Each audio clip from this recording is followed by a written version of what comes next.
Hey guys, Mark Ferrasci, Pro-Tech Dog Training, heading down the hill, so we're going to get one of our yak sessions. And as usual, I always try to post in regards to things that are happening to me within the industry or my customers that are coming at me, and it's my mind's on it, and it's a good subject to talk about because then you get to learn and grow as I analyze and go through what I'm going through and feed it back to the world through my videos, right? So today I want to talk about the 3 worst things you can do in raising a puppy when he comes to you at 8 weeks of age. Most of the time, that's when you get a puppy. You bring him home, and there are 3 very common things that happen a lot. And these things are, they come to us again and again and again. We see it again and again. And the biggest one is what's called handler-bound, handler dependency, or separation anxiety. They're all 3 the same thing, right? And the biggest thing is that humans as a whole want to get a dog for reasons of their own that are to fulfill their needs a lot of the time. And what those needs usually are, or is to have a replacement child, have something they can love on and coddle, okay? So one of the biggest mistakes that they make is they over coddle their animals, and they create handler dependency because they don't even realize they're doing it. And a dog will get handler dependent very fast. And then you run into what's called separation anxiety. And this is the offshoot of you being around the dog too much, coddling them too much, and not letting them grow strength in who they are with some separation, okay? And how you raise the dog in a general sense. So the biggest answer to this is to don't coddle the dog too much, don't over-love them and foo-foo them to death. And for you girls, this is really common, but guys do it too. So in a general sense, that's one of the biggest mistakes that people make. The next one would be that the people do not take the dogs out and socialize them. That means they need to be doing what I call sacking the dog out, people, places, things, developing that dog towards being very confident with environment and being blasé to everything that comes at them.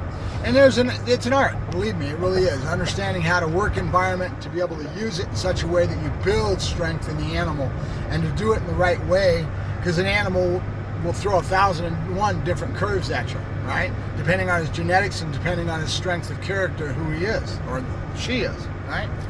So that's the second one, right? First is too much dependency on you because you coddle the dog too much and the dog's always with you, right?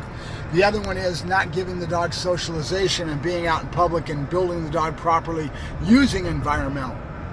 And the third would be a little bit less important, but at the same time just as important as any other thing that you do in raising a puppy. And that is giving the dog exposure to agility that you see me at home doing. All that stuff, and I usually used for years. I didn't have an agility course at my house.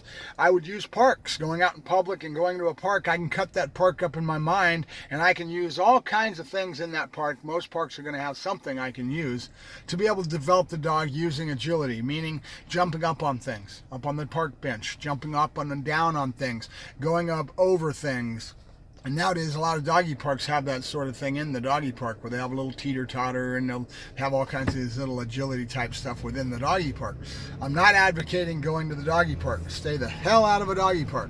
It's nothing but Russian roulette. It'll ruin your dog faster than anything else you do. So that would be another mistake that you make, going to the doggy park. But the top 3, again, would be causing separation anxiety because you coddle the dog too much and he's always around you.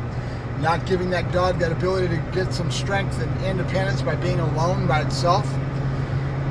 Environmental, and understanding how to use environment to build the dog and really do that in the right way. And third but not least, building confidence by using agility in the right way, that you're doing this with young puppies to build confidence, okay? So those would be the 3 top things that I would see that when a dog comes to me, that the dog is affected by lack of knowledge and experience in raising a puppy, all right? So that's my little spiel today. I'll go ahead and drop it for now, but we're going to get into this when we're working with Zeki, because I'm going to show you a little bit about what Zeki's going through and be talking about this, and I'll use him as a bouncing board. For the owners that are out there watching these videos, realize that people don't know who you are, first off, and I wouldn't say your name or any of that, but I will talk about your dog and the things that you've done. You're going to be learning and growing because now you're with me, and I'm going to do everything I can to help educate and teach you and get you to have the proper relationship with your animal. That's what I do, right? Of course we face obedience, behaviors, but how many times have I told you that I don't care about where the dog's behavior of heel, sit down, stay as much as I do about where the dog's head's at in the work. That's the first step, and that's where he's going to start learning to learn. We're going to be recovering this dog, and what I call recovering the animal, because we've got to suck him out of the things that have been done wrong. And it's not that they didn't love the dog and the dog doesn't got a good home. This dog's getting fed some of the best food on God's green earth, and they love their animal, and that's a great thing, okay? But like I said, love can kill a dog. You know, too much love is going to hurt your animal and take back. So I've already just expressed this with them. They know, and they're going to start learning that I have a tendency to do this and throw the animals out there that I'm working with and use them as an example. But I'm not going to say your name, and I'm not going to humiliate you, and I'm not going to do that to you, because that's not fair to you. You know, you're learning and growing. That's why you come to a professional, to be able to learn and grow. That's what a professional should be doing, is educating you. There's a lot of times you'll hear it say it again and again, that we don't train the dogs, we train the people. And it's very true, because that dog is a direct reflection of you, right?